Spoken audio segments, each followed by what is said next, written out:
Okay.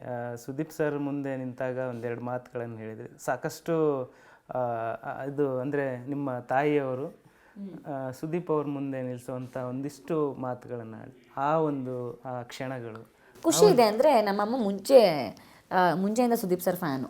So ಅವರು Sudeep sir films especially ಈಗ film ತುಂಬ ಸಲ ನೋಡೋರು, ಅವರಿಗೆ ತುಂಬ ಇಷ್ಟ ಆ ಸಿನಿಮಾ. ಸೊ ಒಂದು ಆರೋಪ ಬರುತ್ತೆ, ಅಪವಾದ ಬರುತ್ತೆ, ನಾನು ಮತ್ತೆ ವೇದಿಕೆಗಳಿಂದ ದೂರ ಆಗ್ತೀನಿ ಅಂದಾಗ ಸಹಜವಾಗಿ ಯಾವ ತಾಯಿಗಾದ್ರೂ ನೋವಿರುತ್ತೆ. ಆವಾಗ ನಾನು ಅಮ್ಮಂಗೆ ಹೇಳಿರ್ತೆ, ನಾನು ಮತ್ತೆ ವೇದಿಕೆ ಹತ್ತಿದ್ರೆ ದೊಡ್ಡ ವೇದಿಕೆನೇ ಹತ್ತೋದು. ಸೊ ನಾನು ತಪ್ಪು ಮಾಡಲಿಲ್ಲ ಅಂತಾದರೆ, ನನ್ನ ಮೇಲೆ ಸುಳ್ಳು ಆರೋಪ ಹಾಕಿರೋದು ಹೌದು ಅಂತಾದರೆ ನನಗೆ ಆ ದೇವರು ಮತ್ತೆ ವೇದಿಕೆ ಕೊಡ್ತಾನೆ ಅಂತ. ಸೊ ಅದು ಕಟ್ ಮಾಡಿ ವಿದಿನ್ 6 ಮಂತ್ಸಲ್ಲಿ ನಾನು ಮತ್ತೆ ಬಿಗ್ ಬಾಸ್ ಅನ್ನೋ ದೊಡ್ಡ ವೇದಿಕೆನಲ್ಲಿ ಹೇಳ್ತೀನಿ. ಸೊ ಅಮ್ಮಂಗೆ ನಾನು ಹೇಳೋದಷ್ಟೇ, ನಾನು ತಪ್ಪು ಮಾಡಲಿಲ್ಲ ಅನ್ನೋದಕ್ಕೆ ನಿನಗೆ ಇದಕ್ಕಿಂತ ದೊಡ್ಡ ಸಾಕ್ಷಿ ನಾನು ಕೊಡೋಕ್ಕಾಗಲ್ಲ, ನಿಂಗೆ ಇನ್ಯಾವುದೇ ನಾನು ಪ್ರೂಫ್ಗಳನ್ನು ಕೊಡೋದಕ್ಕಾಗೋದಿಲ್ಲ. ಅಮ್ಮನೂ ಅದನ್ನೇ ಹೇಳ್ತಾನೆ. ಇಷ್ಟು ಸಾಕು, ಬಿಕಾಸ್ ನಿಜವಾಗ್ಲೂ ತಪ್ಪು ಮಾಡಿದ್ದಿದ್ರೆ ನೀನು ಮತ್ತೆ ವೇದಿಕೆ ಹತ್ತಿರಲಿಲ್ಲ. ಇಷ್ಟು ದೊಡ್ಡ ವೇದಿಕೆ ಹತ್ತಿದೆಯಾ ಅಂತಂದರೆ ದೇವ್ರು ನಿನ್ನ ಜೊತೆಗಿದ್ದಾನೆ, ನ್ಯಾಯದ ಪರ ಇದ್ದಾನೆ ಅಂತ ಅರ್ಥ. ಸೊ ಅಷ್ಟು ಸಾಕು ಅಂತ. ಸೊ ಅದು ನನಗೆ ಯಾವಾಗಲೂ ನೆನಪಲ್ಲಿರುತ್ತೆ. ನಾನು ಯಾವಾಗಲೂ ಅದನ್ನು ಗಟ್ಟಿಯಾಗಿ ನಂಬ್ತೀನಿ. ಮನುಷ್ಯನ ಬದುಕಿನಲ್ಲಿ ಆರೋಪಗಳು ಅಪವಾದಗಳು ಬರೋದು ಸಹಜ. ಆದರೆ ಬಂದ ಆಚೆಗೆ ನೀವೆಷ್ಟು ನ್ಯಾಯಯುತವಾಗಿದ್ದೀರಾ ಅನ್ನೋದು ನಿಮಗೆ ಮತ್ತೆ ಸಿಗೋ ಅವಕಾಶದಲ್ಲೇ ನಿಮಗೆ ಸಾಬೀತಾಗೋದು. ಯಾಕಂದರೆ ಅನ್ಯಾಯ ನಿಮಗೆ ಆಗ್ಬೋದು, ಆದರೆ ಭಗವಂತ ಕೈ ಬಿಡೋದಿಲ್ಲ ಅನ್ನೋ ಒಂದು ನಂಬಿಕೆ ಇರುತ್ತಲ್ಲ. ಸೊ ಸೊ ನಾನು ವಿರೋಧಿಗಳಿಗೆ ಉತ್ತರ ಕೊಟ್ಟಿದ್ದೀನಿ.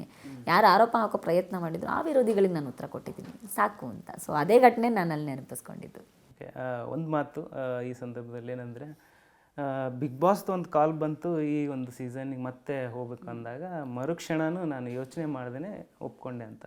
ಒಂದಿಷ್ಟು ಸ್ಟಡಿ ಮಾಡ್ತಾಯಿದ್ರಿ, ಇದು ಎಲ್ಲದನ್ನು ಕೂಡ ಬದಿಗೊತ್ತಿ ಇದಕ್ಕೆ ಬಂದಿರತಕ್ಕಂಥದ್ದು. ಯಾಕಂದರೆ ಇದು ನಿಮಗೆ ಒಂದು ಲೈಫ್ ಕೊಟ್ಟಿದ್ದು, ನೀವೇ ಹೇಳಿದ ಪ್ರಕಾರ ಲೈಫ್ ಕೊಟ್ಟಿದೆ, ಮಾಂಗಲ್ಯ ಭಾಗ್ಯ ಕೊಟ್ಟಿದೆ ಅಂತ ಹೇಳಿದ್ರಿ. ಸೊ ಅದು ಖುಷಿ ಇದೆ. ಅದೇ ನನಗೆ ಫಸ್ಟು ವಿಷ್ಣು ಸರ್ ಫೋನ್ ಮಾಡಿದಾಗಲೇ ನಾನು ಒಂದು ದಿನಕ್ಕೆ ಫೋನ್ ಮಾಡಿದಾರೇನೋ ಅಂತಲೇ ಅಂದ್ಕೊಂಡಿದ್ದೆ. ಆ್ಯಸ್ ಯೂಶ್ವಲ್ ಎಲ್ಲ ಸೀಸನಲ್ಲೂ ಇರುತ್ತಲ್ಲ ಹಾಗೆ ಅಂತ.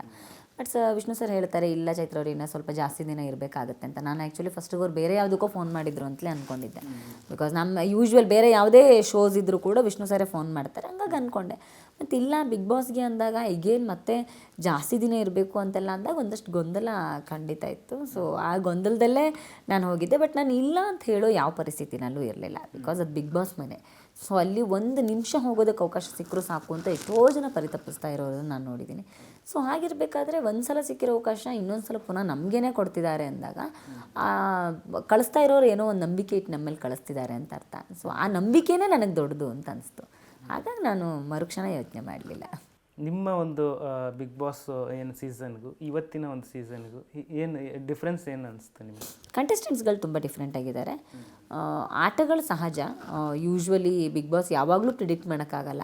ಎಕ್ಸ್ಪೆಕ್ಟ್ ದ ಅನ್ಎಕ್ಸ್ಪೆಕ್ಟೆಡ್ ಅನ್ನೋದು ಬರೀ 12th ಸೀಸನ್ಗಲ್ಲ, ಎಲ್ಲ ಸೀಸನಲ್ಲೂ ಇರುತ್ತೆ. ಪ್ರತಿ ಸೀಸನಲ್ಲಿ ಏನೋ ಒಂದು ಅನ್ಎಕ್ಸ್ಪೆಕ್ಟೆಡ್ ಟ್ವಿಸ್ಟ್ ಇದ್ದೇ ಇರುತ್ತೆ.